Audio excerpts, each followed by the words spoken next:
Hey guys, you may remember back in the spring of 2019 we took this little trip on the Spyder. We only covered 13 states, 4,500 miles over a period of 28 days. We sort of called it the Asphalt Odyssey. Well, we're going to relive some of the highlights of that trip in today's video.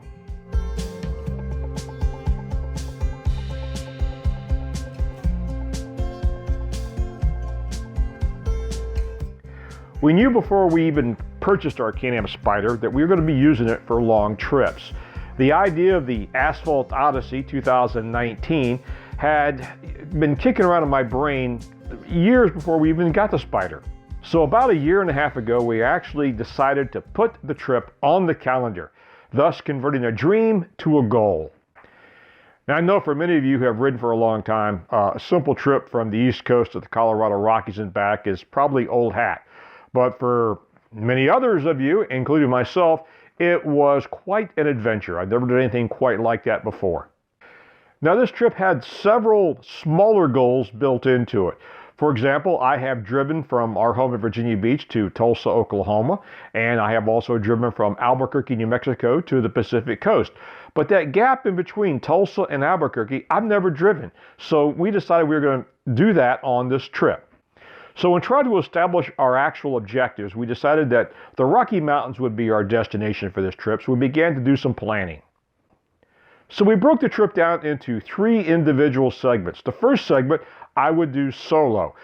Miriam still has a full-time job and she has limited vacation time. She would meet me in Albuquerque.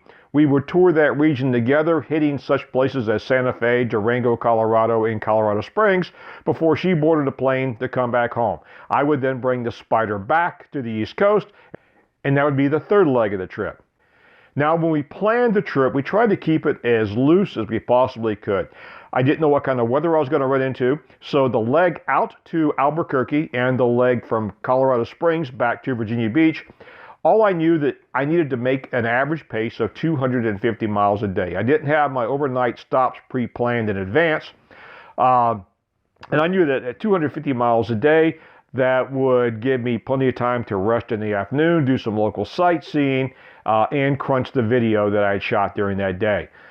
Also, I built in 2 rest days into the leg out and 2 rest days coming back.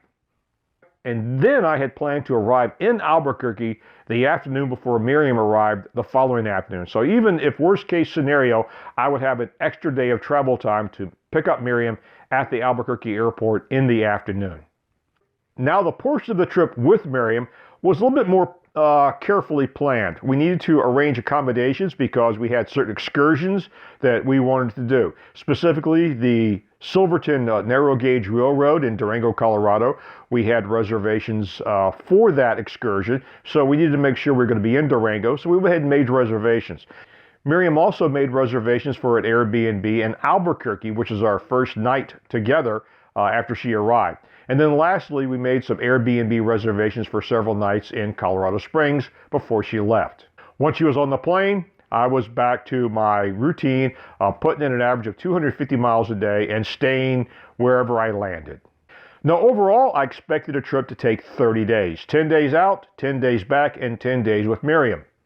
Planning the gear and how I would load it took a lot more time and a lot more preparation, which is one of the reasons we went ahead and opted for the Can-Am Freedom trailer to carry the extra gear.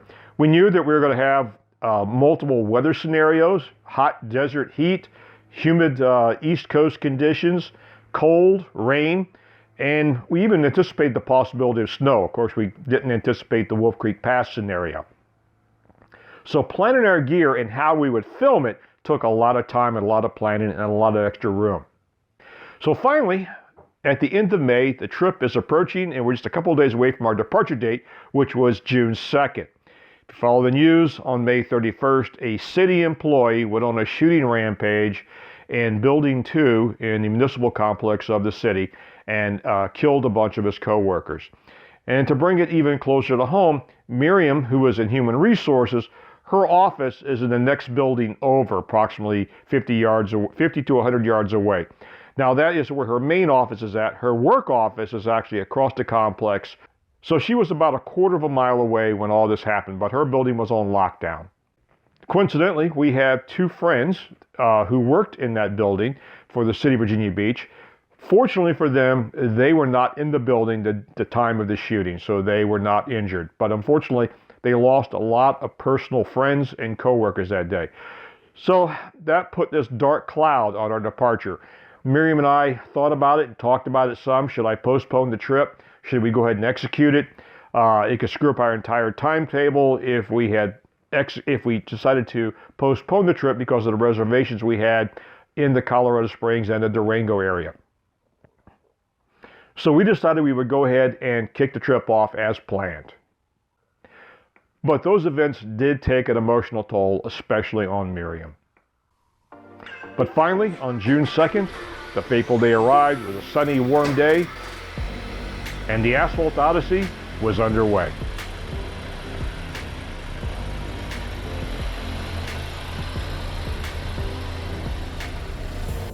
Our first overnight was at Wytheville, Virginia at the day's end. The next day, we pressed on to Cookeville, Tennessee.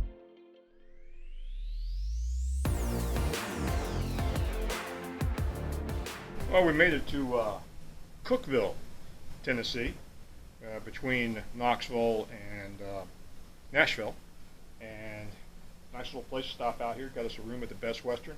And there's an attached Mexican restaurant. I love Mexican food, so I'm going to go over there and have some dinner.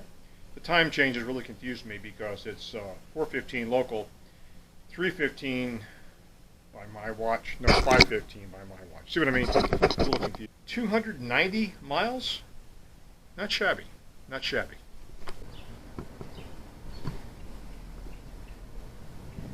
Did some laundry and I got it drying on the back of the Spyder hitch.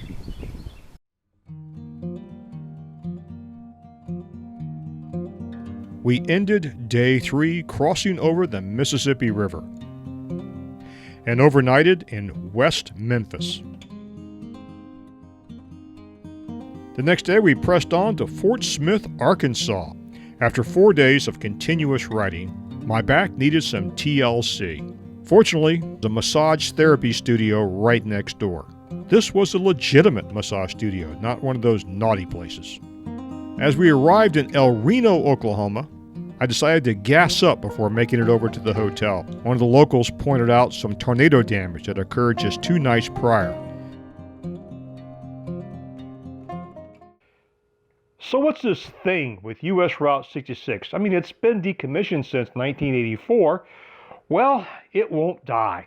America seems to have a love affair with it. And not only America, but apparently the whole world does. The road was first established in the mid-20s. It was one of the first numbered highway systems that went from Chicago to Los Angeles, and it became something of pop culture. Songs were written about it. TV shows were written about it. It was referred to as the Main Street of America. It was very popular. It was even featured in the movie Grapes of Wrath. Much of the old Route 66 has been physically removed. The roads have been taken up or replaced by the interstate system. But large sections of Route 66, the roadway, still exist, and in many places and in many states, they've designated him as Historic Route 66, even though formally Route 66 doesn't exist anymore.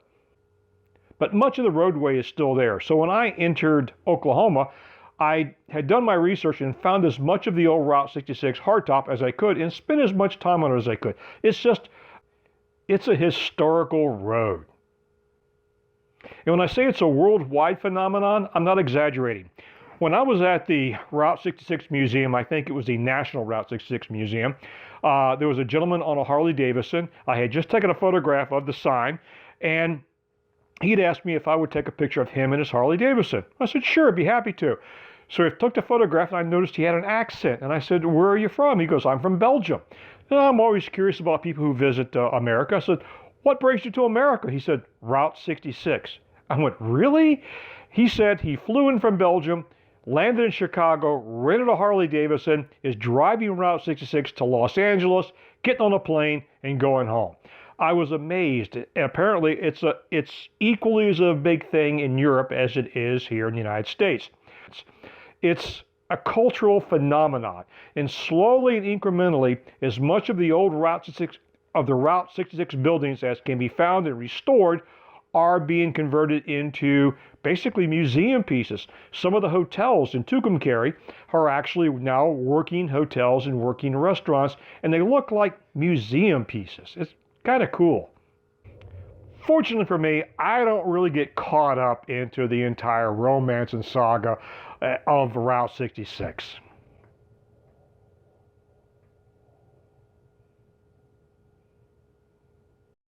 We stopped at both Route 66 museums just west of El Reno, Oklahoma. One is the National Route 66 Museum, the other is the Oklahoma Route 66 Museum. During my trip planning, I discovered along Route 66 was a little restaurant called The Watering Hole. I stopped in and found that I was the only customer. A quaint little place, and how could you resist a homemade cheeseburger with the Route 66 emblem branded on top of the bun?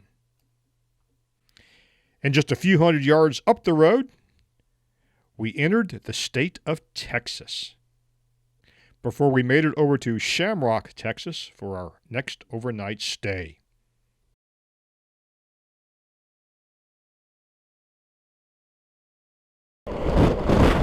You know, the Spyder is actually holding pretty true to where I pointed. It's the wind's just blowing me around, and there is the downside. Looks like we may have had an accident here where the wind actually got the best end of a tractor trailer and took him off the road. Yep.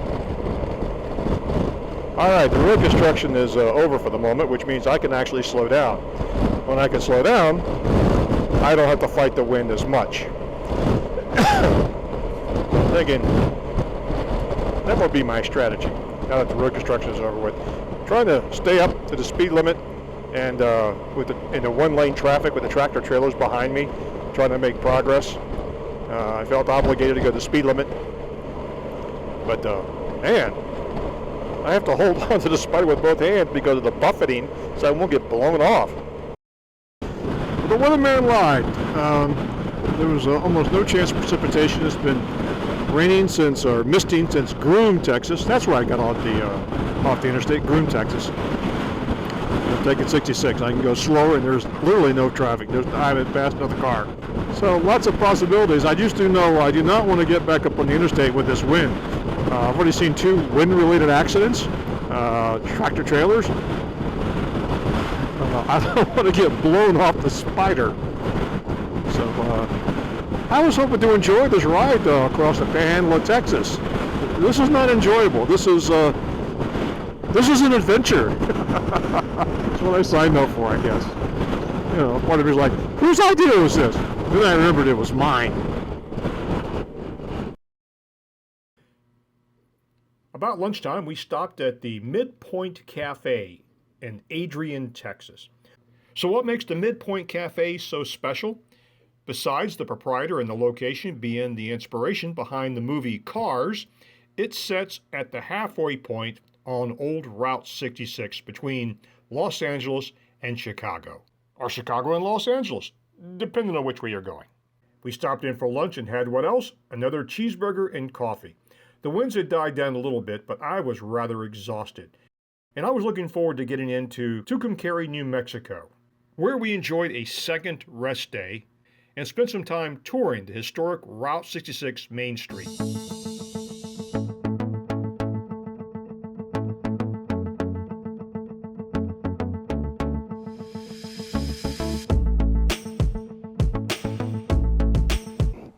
A lot of Route 66 has been restored to museum condition. Here we have an old gas station. It's not actually open, but it's painted up nice.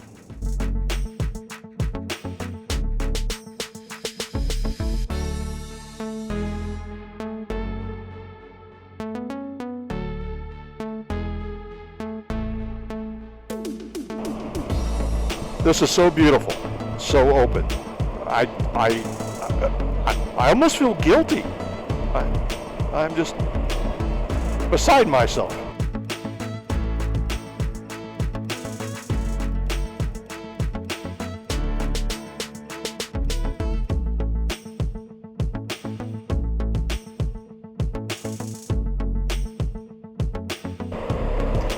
a laser straight road that just reaches to the horizon.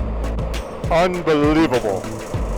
This is the stuff fantasies are made of, especially my fantasies. Oh, my heart be still.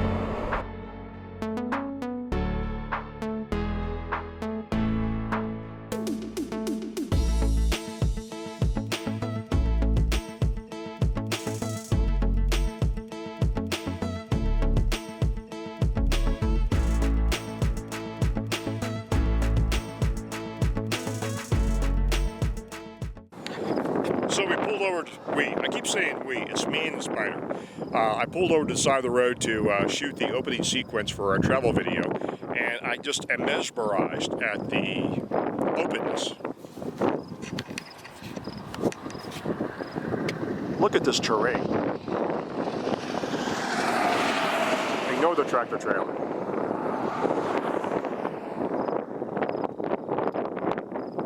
Not a condo, Walmart, or 7-Eleven to be seen anywhere. We're just outside of Albuquerque, New Mexico. And this is the southernmost section of the Rocky Mountains. We have made it from our home in Virginia Beach to the Rocky Mountains. I'm kind of happy about that.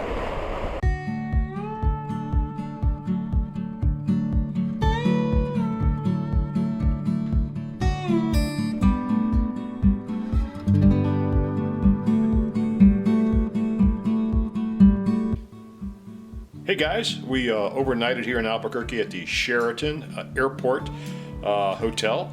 Not the least expensive hotel we could have gotten. It's rather pricey, but there's a strategic reason we chose this particular hotel, and I'll show you.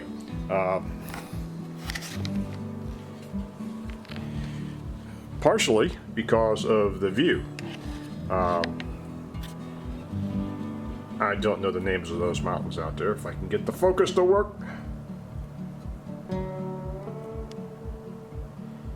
The focus doesn't want to work. Let's zoom out. Anyway, they're pretty spectacular. A little humid or hazy this morning. Last night it was crystal clear, like you could reach out and touch it. But that's not the reason we picked this hotel. The reason is, and down there in the parking lot is the Spyder. And we parked it there so I can keep an eye on it. But the reason we picked this hotel is there's the airport. And there is a walkway that leads right from the arrival flights right into the parking lot, right to where I can keep the Spyder.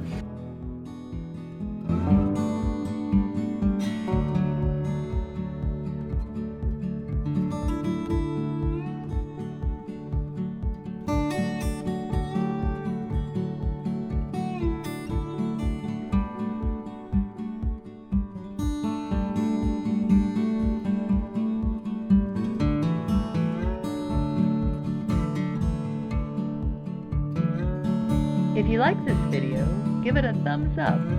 If you don't like it, give it a thumbs down. And don't forget to subscribe. Feel free to leave a comment below.